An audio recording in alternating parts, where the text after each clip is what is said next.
1968 সালে আমাদের মন্দিরের পিছনে যে কয়লা খনি আছে সেখানে একটা ট্রাক ডুবে যায়। তো ট্রাকটা কোনোভাবে উঠছিল না। আমার দাদু স্বর্গীয় অমরচন্দ্র ঘোষ ওই কলিয়ারের লোডিং বাবু ছিলেন। তো উনি মায়ের কাছে মানত করেন যে ট্রাকটা উঠে গেলে আমি এখানে আবার আড়ম্বরের সঙ্গে পুজো শুরু করব।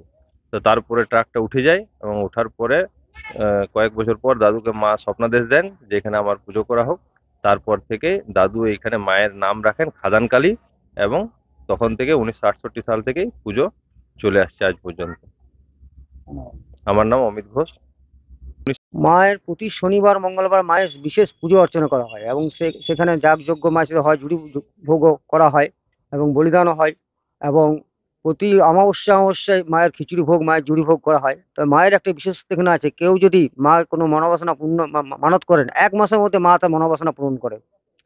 আর কালী পুজোতে তো এই রাজ্য ছাড়াও ঝাড়খণ্ড, বিহার, উড়িষ্যা থেকে প্রচুর লোক সেখানে জনসমাগম হয় এবং অষ্টমীতে প্রচুর লোক খাওয়ানো হয়।